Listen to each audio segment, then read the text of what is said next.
প্রিয় শিক্ষার্থী বন্ধুরা, আমি আজকে আপনাদেরকে দুটি বহুল ব্যবহৃত ইংরেজি শব্দের সঠিক ব্যবহার সহ আপনি এগুলি দিয়ে কীভাবে স্পোকেন ইংলিশ ফ্রি হ্যান্ডিংয়ে বাক্য তৈরি সেটি পেশ করাচ্ছি। লক্ষ্য করুন, যেমন difference between sink and drown. আপনারা অনেকেই সিঙ্ক এবং ড্রাউন আপনারা এই দুটি শব্দ ইংরেজি বাক্যে আপনারা ভুল ব্যবহার করে থাকেন। আপনারা স্পোকেন ফ্রি হ্যান্ডিংয়ে অনেকেই কোথায় সিঙ্ক কোথায় ড্রাউন ব্যবহার করে সেটি আপনারা ভুল করে থাকেন। সেই জন্য আমি আজকে আপনাদেরকে সিঙ্ক এবং ড্রাউন আপনি কোথায় ব্যবহার করবেন সেটি পেশ করাচ্ছি। লক্ষ্য করুন, যেমন সিঙ্ক, আমরা জানি সিঙ্ক এটি ভার্ব, এটি বাংলা মিনিং হচ্ছে ডুবে যাওয়া, কিন্তু এটি অচেতন বস্তু বা পদার্থের বেলায় আপনি সিঙ্ক ব্যবহার করবেন। যেমন ড্রাউন, এটি বাংলা অর্থ ডুবে মরা বা ডুবিয়ে মারা, কিন্তু শর্ত হচ্ছে এটি জীবের বেলায়। সিঙ্ক হচ্ছে আপনি অচেতন বস্তু বা পদার্থের বেলায়, আর ড্রাউন হচ্ছে জীবের বেলায়। যেমন কোনো জীব ডুবে মরে যাওয়া বা ডুবিয়ে মারা, এক্ষেত্রে আপনি ড্রাউন ব্যবহার করবেন। আমি এখানে আপনাদেরকে কিছু বাক্য দিয়েছি, বাংলা বাক্য। আপনি লক্ষ্য করুন, খুব সহজে আপনি কোথায় সিঙ্ক কোথায় ড্রাউন ব্যবহার করবেন তাহলে বুঝতে পারবেন। যেমন নৌকাটি মেঘনা নদীতে ডুবে গিয়েছিল, মেয়েটি প্রায় মেঘনা নদীতে ডুবে মারা যাচ্ছিল, ছেলেটিকে মেঘনা নদীতে ডুবিয়ে মারা হয়েছিল, যখন নৌকাটি মেঘনা নদীতে ডুবে গিয়েছিল কমপক্ষে 20 জন লোক ডুবে মারা গিয়েছিল। আপনি এই বাক্যগুলিতে আপনি কোথায় সিঙ্ক এবং কোথায় ড্রাউন আপনি ব্যবহার করবেন সেটি আপনাদের প্রেস করাবো। আপনারা যে শুরু থেকে শেষ পর্যন্ত আজকের এই লেসনটি এনজয় করেন, আমি নিশ্চিত যে আপনারা খুব সহজে আপনি সিঙ্ক এবং ড্রাউনের পার্থক্য বোঝার মাধ্যমে আপনি স্পোকেন ইংলিশ এবং ফ্রি হ্যান্ডিং আপনি অসংখ্য বাক্য তৈরি করতে পারবেন। So let's get started. সুপ্রিয় শিক্ষার্থী বন্ধুরা, আমি আপনাদেরকে যে লেসনটি প্র্যাকটিস করাই অধিকাংশ লেসন আমার লেখা and adviser of communicative English grammar and language বই থেকে প্র্যাকটিস করাই। আপনারা যদি ইংরেজি ভাষার প্রত্যেকে দক্ষ হচ্ছেন তাহলে আপনারা আমার লেখা 676 পৃষ্ঠার and adviser of communicative English grammar and language বইটি ফলো করতে পারেন। বাংলাদেশের পাঠকরা যদি বইটি সংগ্রহ করছেন তাহলে আপনারা আমাদের বিকাশ নাম্বার লিখে রাখতে পারেন। আমাদের বিকাশ নাম্বার হচ্ছে 01711045295 কিংবা 01722650680। আপনারা দুটি নাম্বারে যে কোনো একটিতে বিকাশ করে বাংলাদেশের পাঠকরা ক্ষুদ্র বইটি আমাদের সংগ্রহ করতে পারেন। ভারতের পাঠকরা যদি বইটি সংগ্রহ করতে চান তাহলে আপনারা পশ্চিমবঙ্গের মালদায় অবস্থিত তাওহিদ এডুকেশন সোসাইটির যে মোবাইল নাম্বারটি আছে আমরা লিখে রাখতে পারেন। নাম্বারটি হচ্ছে 919733196010। আমি আবার বলছি, পশ্চিমবঙ্গের মালদায় অবস্থিত তাওহিদ এডুকেশন সোসাইটির যে মোবাইল নাম্বারটি সেটি আপনারা লিখে রাখতে পারেন 919733196010। আপনারা এই নাম্বারটিতে ফোন করে খুব দ্রুত বইটি ভারতের পাঠকরা সংগ্রহ করতে পারেন। ভিউয়ার্স, লক্ষ্য করুন, difference between sink and drown. আপনি কোথায় সিঙ্ক ভার্বটি ব্যবহার করবেন, কোথায় ড্রাউন ভার্বটি ব্যবহার করবেন। আমরা জানি যে সিঙ্ক এটি হচ্ছে ভার্বের প্রেজেন্ট ফর্ম। সিঙ্কের পাস্ট ফর্ম হচ্ছে স্যাঙ্ক, এটির ফার্স্ট পার্টিসিপল হচ্ছে সাঙ্ক, SUNK। সিঙ্ক হচ্ছে প্রেজেন্ট ফর্ম, এটির B2 হচ্ছে SANK স্যাঙ্ক, এটির B3 হচ্ছে SUNK সাঙ্ক। যেমন ড্রাউন, এটি হচ্ছে ভার্বের প্রেজেন্ট ফর্ম, এটির B2 হচ্ছে ড্রাউন্ড, DROWNED, এবং first participle all the same, DROWNED। আপনি সবাই মনে রাখবেন যে সিঙ্ক হচ্ছে আপনি অচেতন বস্তু বা পদার্থের বেলায় আপনি ডুবে যাওয়ার ক্ষেত্রে সিঙ্ক ব্যবহার করবেন, আর জীবের বেলায় আপনি ডুবে মরা বা ডুবে মারার ক্ষেত্রে আপনি ড্রাউন ব্যবহার করবেন। যেমন প্রথম যে বাক্যটি লক্ষ্য করুন, নৌকাটি মেঘনা নদীতে ডুবে গিয়েছিল। আপনি লক্ষ্য করুন যে এই নৌকাটি এটি কি জীব নাকি অচেতন বস্তু? এটি হচ্ছে বস্তু। সো অচেতন বস্তুর ক্ষেত্রে আপনি সিঙ্ক। কিন্তু মেয়েটি প্রায় মেঘনা নদীতে ডুবে মারা যাচ্ছিল।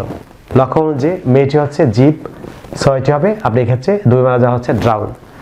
অর্থাৎ আপনি সর্বদা আপনাদেরকে মনে রাখতে হবে যে অচেতন বস্তু বা পদার্থের ক্ষেত্রে হচ্ছে আপনি সিঙ্ক, আর জীবের বেলায় ডুবে মরা বা ডুবে মারার ক্ষেত্রে আপনি ড্রাউন ব্যবহার করবেন। আপনি দুটি জিনিস শুধু মনে রাখবেন, সিঙ্ক হচ্ছে বস্তুর বেলায়, অচেতন বস্তু বা পদার্থের বেলায়, আর ড্রাউন হচ্ছে আপনি জীবের বেলায়। আপনি দুটি জিনিস মনে রাখবেন, তাহলে আপনি খুব সহজে যে কোনো বাক্য আপনি তৈরি করতে পারবেন। লক্ষ্য করুন, প্রথম যে বাক্যটি সেটি হচ্ছে নৌকাটি মেঘনা নদীতে ডুবে গিয়েছিল। এটি হচ্ছে সিম্পল পাস্ট টেন্সের বাক্য। আমরা জানি যে এটি স্ট্রাকচার হচ্ছে subject plus V2 plus object plus extension. So আপনি নৌকাটি মেঘনা নদীতে ডুবে গিয়েছিল, নৌকাটি হচ্ছে ডেফিনেটলি এটি অচেতন বস্তু, সো আপনি সিঙ্ক ব্যবহার করবেন। সো সাবজেক্ট দ্য বোট ডুবে গিয়েছিল, এটি সাবজেক্ট প্লাস V2। সিঙ্কের V2 হচ্ছে আমি একটু আগে বলেছি আপনাদেরকে কিছুক্ষণ পূর্বে, sink sank, sank, subject plus V2। The boat sank কোথায়? In the Magna.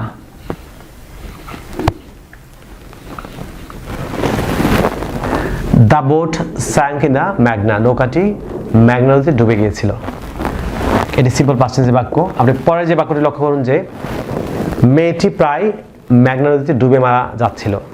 আপনি পার্থক্য লক্ষ্য করুন যে নৌকাটি হচ্ছে বস্তু, মেয়েটি হচ্ছে জীব। সো আপনি অবভিয়াসলি আপনাকে ড্রাউন ব্যবহার করতে হবে। আমি আবার বলছি, বস্তুর ক্ষেত্রে হচ্ছে আপনি সিঙ্ক, আর ব্যক্তির ক্ষেত্রে বা অর্থাৎ জীবের ক্ষেত্রে হচ্ছে ড্রাউন। সো কে প্রায় মেঘনা নদীতে ডুবে মারা যাচ্ছিল? মেয়েটি। আমরা জানি কে বা কার দ্বারা প্রশ্ন করে যে উত্তর পাওয়া যায় সেটি হচ্ছে সাবজেক্ট। সো মেয়েটি হচ্ছে সাবজেক্ট। দ্য গার্ল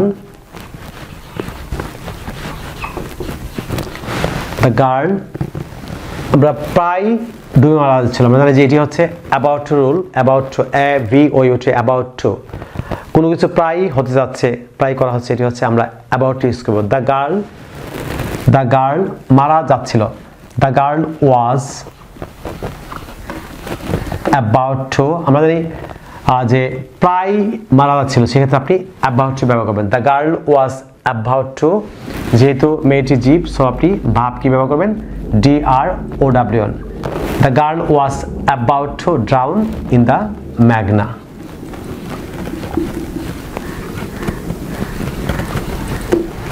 মেয়েটি মেঘনা নদীতে প্রায় ডুবে মারা যাচ্ছিল।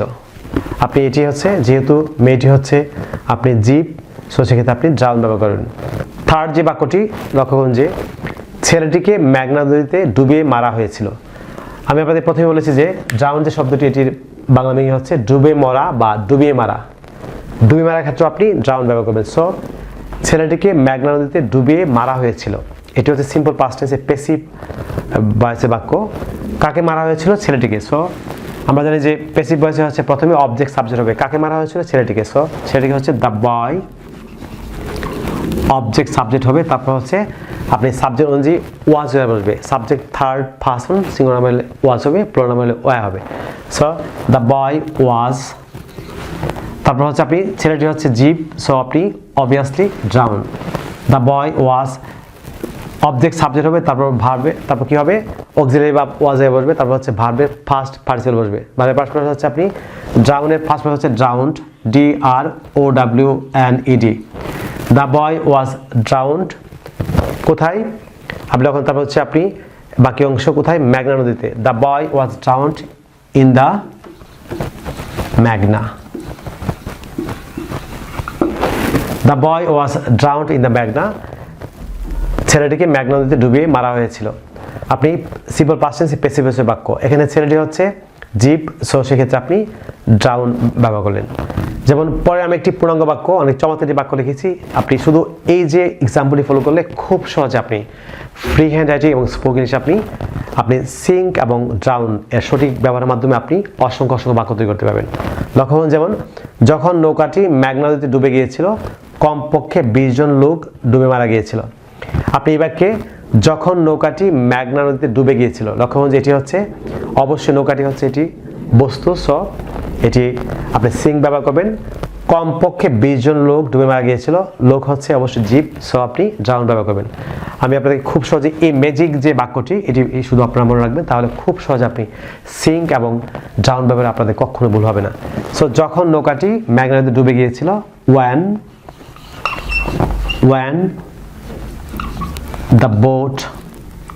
when the boat sank, যেহেতু নৌকা হচ্ছে আপনি বস্তু, so when the boat sank in the Magna, when the boat sank in the Magna, যখন নৌকাটি ম্যাগনাতে ডুবে গিয়েছিল, কমপক্ষে 20 জন লোক ডুবে মারা গিয়েছিল।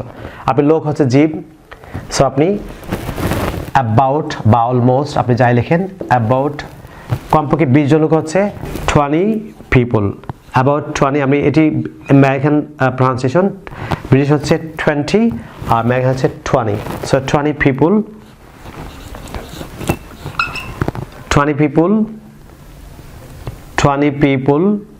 ওয়ার মারা গিয়েছিল হচ্ছে আপনি 20 people ওয়ার drowned, DROWNED। আমি আবার বলছি, নৌকাটি হচ্ছে, নৌকা ডুবে গিয়েছিল, এটি নৌকা হচ্ছে বস্তু, সেক্ষেত্রে অবভিয়াসলি আপনি সিঙ্কের আপনি ব্যবহার করবেন, আর ব্যক্তির ক্ষেত্রে আপনি, জীবের ক্ষেত্রে আপনি drown ব্যবহার করবেন। আমি পূর্বকটা আবার বলছি, when the boat sank in the Magna, যখন নৌকাটি ম্যাগনা নদীতে ডুবে গিয়েছিল কমপক্ষে 20 জন লোক ডুবে মারা গিয়েছিল। about 20 people were drowned, এই যে আপনি লোক হচ্ছে 20 জন লোক হচ্ছে জীব, সো আপনি এখানে drowned ব্যবহার করতে হবে। সো আপনি এই যে ম্যাজিক যে বাক্যটি, এটি আপনি শুধুমাত্র ফলো করবেন, তাহলে আপনি খুব সহজে আপনি ফ্রি হ্যান্ড রাইটিং এবং স্পোকেন ইংলিশে আপনি সিঙ্ক এবং ডাউনের সঠিক ব্যবহার করার মাধ্যমে আপনি অসংখ্য বাক্য তৈরি করতে পারবেন। সুপ্রিয় শিক্ষার্থী বন্ধুরা, আমি আপনাদেরকে যে লেসনটি প্র্যাকটিস করাই 99% লেসন আমার লেখা and adviser of communicative English grammar language বই থেকে চর্চা করাই। 676 পৃষ্ঠায় বইটি নতুন মুখে পাওয়া যাচ্ছে। আপনারা যদি ইংরেজি ভাষার প্রত্যেকটি স্কিলে দক্ষ হচ্ছেন, for example English grammar, listening, speaking, reading, writing এবং ভোকাবুলারি দক্ষ হচ্ছেন, তাহলে আপনারা আমার লেখা 676 পৃষ্ঠায় and adviser of communicative English grammar language বইটি ফলো করতে পারেন। এই বইটি 3টি ভাগে বিভক্ত। প্রথম ভাগে হচ্ছে সকল গ্রামার, স্কুল কলেজ বিশ্ববিদ্যালয়ে অধ্যয়নরত সকল স্টুডেন্টদের কিংবা যে কোনো শ্রেণীর পাশে মানুষ যদি আপনারা ইংরেজি ভাষার প্রত্যেকটি আপনি গ্রামারে দক্ষ হতে চান, আপনাদের গ্রামারের সকল সহজ ব্যাখ্যা দেওয়া আছে গ্রামার সেকশনে, প্রথম ভাগে গ্রামার সেকশনে। দ্বিতীয় ভাগে হচ্ছে আপনি ল্যাঙ্গুয়েজ ভেতরে আছে spoken English, free hand writing এবং লিস্টিংয়ের সকল ম্যাথোডলজি। আপনারা খুব সহজে ঘরে বসে বা পৃথিবীর যে কোনো প্রান্তে যদি আপনারা spoken English, free hand writing এবং লিস্টিং শিখতে চান, তাহলে আপনারা অবশ্যই ল্যাঙ্গুয়েজ সেকশনটি ফলো করবেন। যারা ভোকাবুলারি, আপনি কীভাবে নিজে খুব সহজে ভোকাবুলারি তৈরি করবেন, যদি ভোকাবুলারি তৈরি করতে চান, ভোকাবুলারিতে আপনি দক্ষ হচ্ছেন, আপনাকে অবশ্যই আপনি এই যে ভোকাবুলারি সেকশনটি আপনাদের ফলো করতে হবে। প্রিয় শিক্ষার্থী বন্ধুরা, আপনারা যারা বাংলাদেশে অবস্থান করছেন, আপনারা বাংলাদেশে অবস্থানরত সকল পাঠ্যপুস্তক বই সংগ্রহ করছেন, তাহলে প্রথমেই আমাদের যে বিকাশ নাম্বার বলেছি, আমি আবারও বলছি, বিকাশ নাম্বার হচ্ছে 01711045295 কিংবা 01722650680। আপনারা দুটি নাম্বারে যে কোনো একটিতে বিকাশ করে খুব দ্রুত বইটি কুরিয়ারের মাধ্যমে আমাদের কাছে সংগ্রহ করতে পারেন। প্রিয় শিক্ষার্থী বন্ধুরা, ভারতের পাঠকরা দীর্ঘদিন যাবত আপনারা বইটি সংগ্রহ করার জন্য প্রাণান্ত চেষ্টা করছেন। আমি আপনাদের জন্য একটি সুবর্ণ সুযোগ দিচ্ছি। আপনারা যারা ভারতে অবস্থান করছেন, আপনারা পশ্চিমবঙ্গের মালদায় অবস্থিত তাওহিদ এডুকেশন সোসাইটিতে আপনারা মিস্টার আনিরুল ইসলাম নামে যে ব্যক্তি আছেন, আপনারা ওনার যে মোবাইল নাম্বারটি আছে, আমি মোবাইল নাম্বারটি বলছি, আপনার মোবাইল নাম্বারটি লিখে রাখতে পারেন। নাম্বারটি হচ্ছে 919733196010।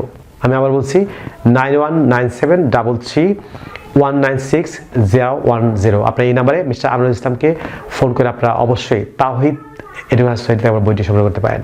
প্রিয় শিক্ষার্থী বন্ধুরা, আরেকটি বিষয়, আপনারা যদি সোশ্যাল মিডিয়া অর্থাৎ ফেসবুকে আমার সাথে যুক্ত হতে চান, তাহলে ইউটিউবে আমার চ্যানেলটি আছে লার্ন ইংলিশ শিমোচা অল দ্য সেম নেম, অর্থাৎ একই নামে। ফেসবুকে আমার একটি পেজ এবং গ্রুপ আছে, আপনারা খুব দ্রুত পেজ এবং গ্রুপে যুক্ত হতে পারেন। আপনারা যারা আজকে আমার চ্যানেল নতুন কিংবা যারা চ্যানেলটি এখনও সাবস্ক্রাইব করেন, যারা সাবস্ক্রাইব করতে ভুলে গিয়েছেন কিংবা যারা এখনও সাবস্ক্রাইব করেন, আপনারা এখন নিচে সাবস্ক্রাইব বাটনে ক্লিক করে চ্যানেলটি সাবস্ক্রাইব করে নিন। তাছাড়া পাশে যে বেল আইকন দেখতে পাচ্ছেন, সেটা ক্লিক করে রাখুন, যাতে আপনি ইউটিউব থেকে আমার পরবর্তী নতুন লেসন আপনি নোটিফিকেশন পান। প্রিয় শিক্ষার্থী বন্ধুরা, পরবর্তী লেসনে আপনাদের সঙ্গে আবারও দেখা হচ্ছে। আপনাদের জন্য অফরন্ত শুভকামনা। আপনারা সবাই ভালো থাকুন, অনেক ভালো। So no more today, I will see you in another video. Take care. Bye bye.